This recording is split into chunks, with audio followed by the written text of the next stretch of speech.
Admiral Alvin Halsey, United States Navy, retired, departing.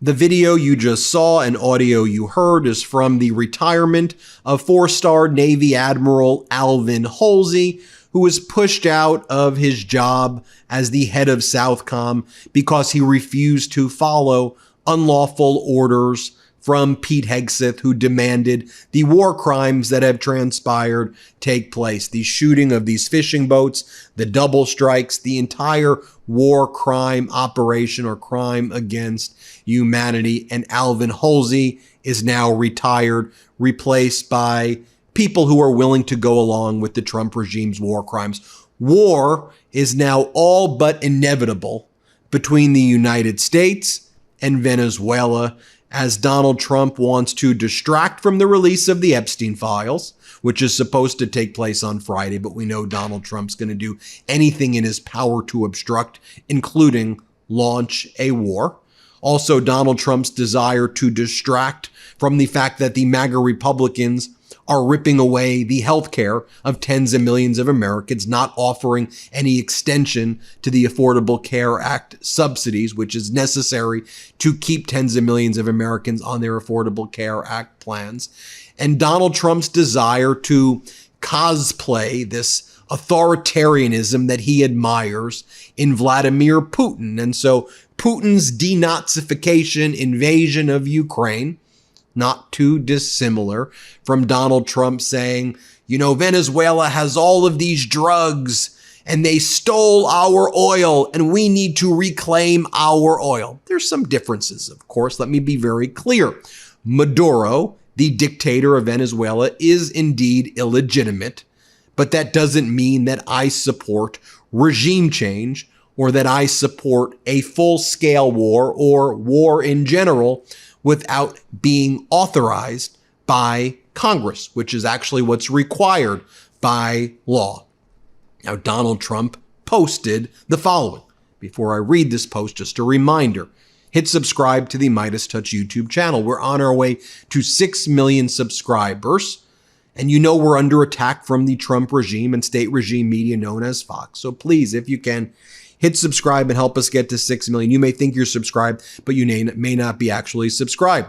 So here's what Donald Trump writes. Venezuela is completely surrounded by the largest armada ever assembled in the history of South America. It will only get bigger until such time as they return to the United States all of the oil, land, and other assets that they previously stole from us. What are you talking about? I'm ordering a total and complete blockade of all sanctioned oil tankers going into and out of Venezuela. And he says a lot more, but he's ordering a blockade, installing this armada there and essentially declaring war. I don't know how else you can describe that. Unlawfully declaring war. And again, I want to be clear about the facts. When it comes to Maduro being illegitimate, that's accurate. But drugs are not coming into the United States from Venezuela. Certainly fentanyl is not coming in from Venezuela. In fact, cocaine's not coming in to the United States from Venezuela. Now, you can criticize Venezuela for human rights abuses and other things, for sure. But that's a case that if you're going to make it to the American people and make it to Congress. And if you were to make that's the reason for regime change and for Americans to put boots on the ground and go to war, sorry. I think we need a war right now. The American people are suffering right now, okay? And we got the data yesterday about job claims, and we see that unemployment ticked up to 4.6%. In terms of job losses over the past year, up 54%, 1.2 million jobs lost. That's like great recession numbers, right? Americans psychologically tortured, living paycheck to paycheck, can't afford rent right now. Things are less affordable. You're launching wars, talking about golden ballrooms, and you're hiding the Epstein files. Everything with this regime is hide, hide, hide. So Pete Hegseth, who's someone who's not admirable at all, who's responsible for Admiral Alvin Halsey, the 4-star admiral, resigning, which you saw there at the outset. And then Hegseth has engaged in all of these war crimes. Remember when Donald Trump said that he was going to produce the video of the strike off the coast of Venezuela, the full video, not the part that they just cherry picked to show the first part where the second part where they killed the survivors. Remember Donald Trump said he was fine releasing that? Well, now Pete Hegseth says that's not being released. Donald Trump says whatever Hegseth wants. And Hegseth's like, of course we're not going to release it. We can't talk about our sources and methods. We can't show you that. So you could only show the first part of the video, but not the second part of the video. What are these people talking about? Everything with them is hide, defraud. Here's what Hegseth said yesterday. So this is, again, think of that first image I showed you of Alvin Halsey, 4-star admiral, resigning. And then you have this Hegseth, this Fox weekend host, this person who couldn't run nonprofits for veterans without screwing it up and being deemed utterly incompetent and unprofessional. And here he is disgracing us all. Let's play this clip. Also going to tomorrow allow the HASC and SASC to see the unedited video of the September 2nd, alongside with Admiral Bradley, who has done a fantastic job, has made all the right calls, and we're glad he'll be there to do it. But in keeping with long-standing Department of War policy, Department of Defense policy, of course, we're not going to release a top secret, full unedited video of that to the general public. HASC and SASC and appropriate committees will see it, but not the general public.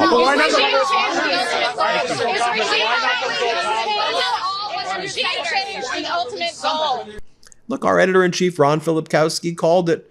He called it many, many days ago. Well, I think that Trump's dismal approval ratings and the Republican Party having no answers on health care and needing a big distraction as the deadline looms means it's time for Trump to invade Venezuela. And he was right. You also have Donald Trump trying to distract with posts like this: unreasonable search and seizure. That was the FBI's criminal raid on Mar-a-Lago. This can never be allowed to happen again. And then another person goes, someone should be arrested. Christopher Wray and Garland, former Attorney General Eric Garland. And Donald Trump goes, and many others, and many others. Donald Trump then writes, the Alvin Bragg case against Donald Trump is the worst case I've ever seen in 62 years of practicing law in the United States of America.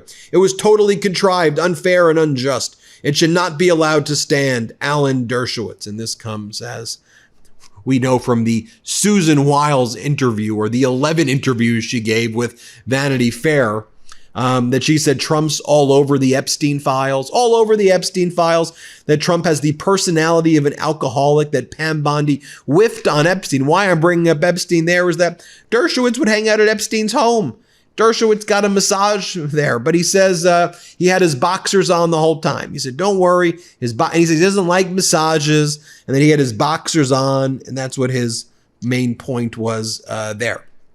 Now, Donald Trump also writes, and just makes this up, numbers released show that tariffs have reduced the trade deficit by more than half.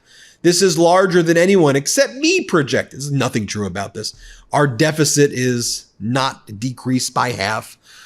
We continue to incur massive amounts of debt. Our deficit continues to increase. If our deficit was cut in half, okay, we'd be in a different economic situation right now. Okay, just more lies by Donald Trump. Now, what is the FBI doing with all of this? What's Kash Patel doing while we still have a killer, a school shooter on the loose after the FBI botched the investigation at Brown University? As we have so much going on in this country that's making us so much less safe, Kash Patel and his young girlfriend go on the Stephen Miller Wife podcast. Stephen Miller's wife has a podcast, and Kash gets emotional describing how he and his girlfriend deal with people on social media who criticize their relationship. Play this clip. On a personal level, of course, I wish we didn't have to deal with the attacks. Like, she should be out there touring and crushing it on the country music stage, as she always has been. And she shouldn't have to deal with the collateral consequence of just being the FBI director's girlfriend. But I think with the hypersensitive nature of the media, especially the social media space, people come at you because it takes me back to like when I first did an investigation of consequence, Benghazi or Russiagate or what have you. They always said it's going to be the loudest when you're over the target. And yeah, it's been the loudest for us in recent history. And then Kash Patel and his girlfriend on Katie Miller's podcast say the following. Play this clip. Those things don't matter. You know, she's touring, we're campaigning. She's also doing campaign and political stuff at the same time. So we just, like everybody else, got on planes, met where we could, made it a point to see each other either in Nashville and Vegas. And sometimes it ended up being in DC, or sometimes it's on the road where she was performing. And so you just make it happen if it's worth it. And it is. With all this taking place as well, we should also note that the U.S. Coast Guard quietly enacted a policy downgrading swastikas and nooses from hate symbols to potentially devices. The manual is now in effect despite public outrage and warnings after the draft was revealed last month. So do you all recall when that story broke and the Trump regime denied it and said that's not the case? And then the Coast Guard admitted it, but then said, don't worry, that's not going to be the policy. Of course, we'll say that swastikas are hate symbols. Not anymore. Swastikas, nooses, they're viewed as potentially divisive, but no longer hate symbols. I often ask myself, with this Trump regime, with all they're doing to inflict pain on people, take away people's health care, make people's lives much worse, take away educational opportunities. You think about the ideas that they come up with when they're sitting around. Like, hey, here's a good idea. This is actually from the Trump regime. Let's take away the professional designation of nurses. Let's say that if you're a nurse, it's no longer a professional degree. Then they high-five each other. They're attacking nurses. Who sits around and does that? Who sits around and says, you know what's missing? Swastikas, Confederate flags. Let's make those no longer hate symbols. And then they high-five each other. Well, let's take away the hepatitis B vaccine and spread lies about it and say that you should only get it at the age of 12, despite the hepatitis B vaccine reducing the hepatitis B in about 99% of cases, 99% decrease.